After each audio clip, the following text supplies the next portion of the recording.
Olá a todos, sejam bem-vindos a mais uma edição do nosso Front Talk. Hoje a gente vai conversar com o médico cirurgião plástico Ricardo Cruz, que vai bater um papo com a gente, vai contar tudo sobre esse assunto. Mas antes, você já sabe, curte, comenta e compartilha esse vídeo. De acordo com a Sociedade Internacional de Cirurgia Plástica, mais de 13% das cirurgias realizadas no ano de 2019 aconteceram aqui no Brasil. Ainda segundo esses dados, o nosso país ficou em segundo lugar no ranking, realizando mais de 11 milhões de cirurgias. Esses números, claro, caíram no ano passado por conta da pandemia, mas já se observa um aumento de 30% desde setembro na procura por esses procedimentos. Então, para a gente conversar sobre esse assunto, a gente recebe aqui o Dr. Ricardo Cruz. Muito obrigada pela sua presença no nosso Front Talk.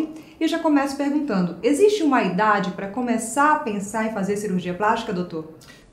Não existe uma idade que seja limite para fazer, nem um limite inferior nem superior. Né? O que depende é da área a ser operada, do desenvolvimento dessa área, do tipo de crescimento que precisa esse paciente ter. Exemplo, uma paciente que vai fazer uma rinoplastia, ela precisa ter completo já o crescimento dos ossos da face. Isso na mulher ocorre em torno de 16, 17 anos. Entendeu? Também não existe um limite de idade que o paciente possa fazer cirurgia plástica. O que determina são as suas comorbidades para a segurança do procedimento, e não em si a idade cronológica exatamente. Então, ainda sobre esse assunto, o cirurgião plástico pode contraindicar uma cirurgia, mesmo que essa seja a vontade de um paciente? Sem dúvida nenhuma, pode contraindicar e até deve, né? O cirurgião plástico, a formação dele, ele é um médico cirurgião plástico. E nós, como os médicos, antes de tudo, a gente tem que zelar pela segurança do paciente, né? Ele tem que falar para o paciente, na verdade, o benefício vale a pena para qualquer que seja o risco. Quando o risco começa a ultrapassar o benefício, você tem que contraindicar essa cirurgia, né? Então, o primeiro princípio é não causar nenhum mal, nenhum dano, e depois causar um benefício. Doutor, e quais seriam esses riscos que a cirurgia plástica pode apresentar a um paciente? Assim, claro que a gente está falando de forma geral.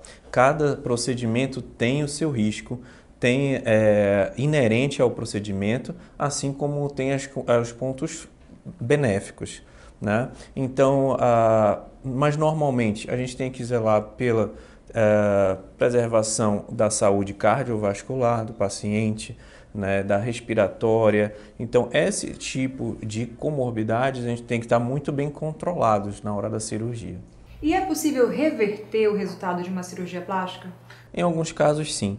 Depende de cada cirurgia, então é legal a gente falar de exemplos.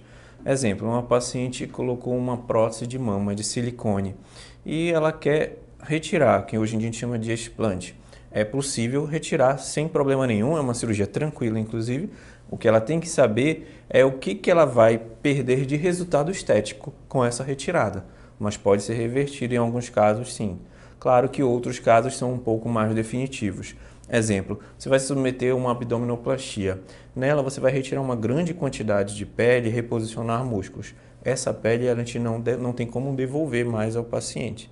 Entendeu? Mas são casos que dificilmente o paciente se arrepende. E o senhor falou agora do explante, a gente tem lido muito na internet sobre essa questão, né? O implante de silicone, ele é um vilão hoje em dia?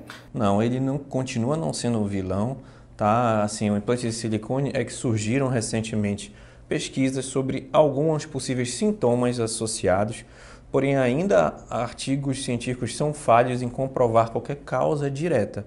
Né? Sei que a gente tem ouvido muito falar disso, mas a gente tem que se basear realmente em estudos muito bem controlados.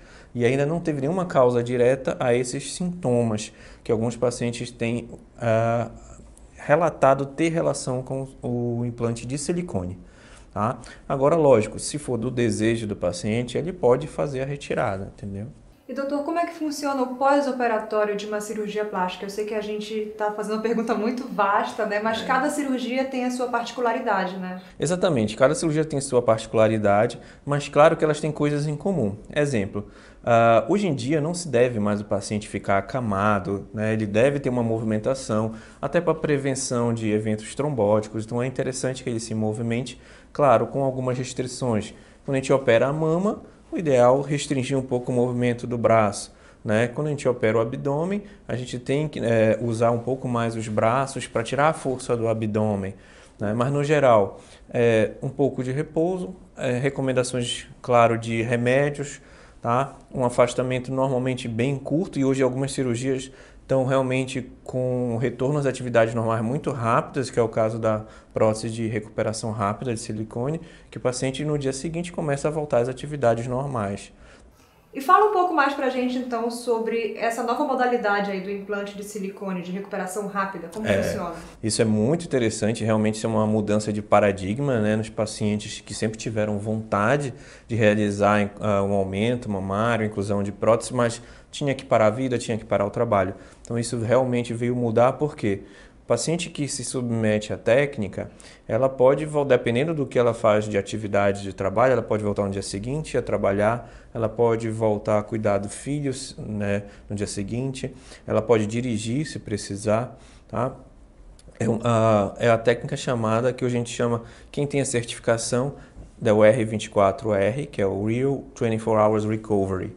Então, realmente é uma técnica bem apurada, com pilares muito bem definidos, e é estudada há muito tempo, inclusive nos Estados Unidos, já é usada há vários anos.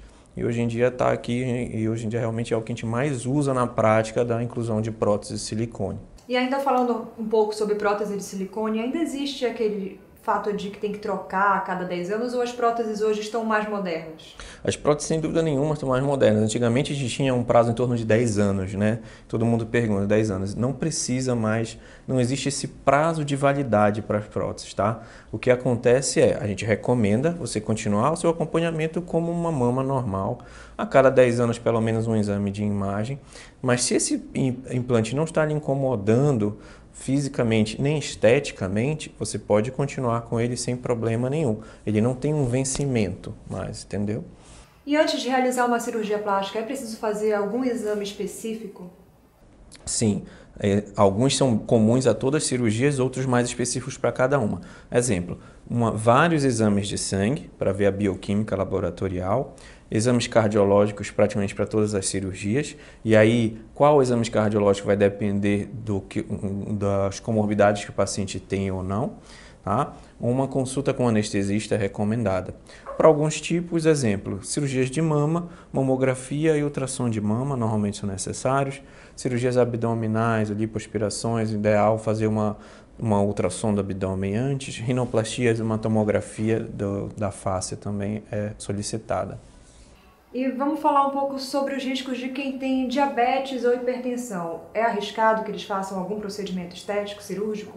Arriscado só se eles estiverem descontrolados, tá? Mas normalmente procedimentos estéticos são procedimentos considerados eletivos. Então procedimentos eletivos têm que ser feitos com o paciente em plena condição de saúde. Mas não quer dizer que ele tenha uma hipertensão. Se ela estiver bem controlada, ela pode operar. A mesma coisa a diabetes. A diabetes, ela vem acompanhando, está tratando direitinho, está tudo controlado, ela pode realizar a cirurgia sim, certo?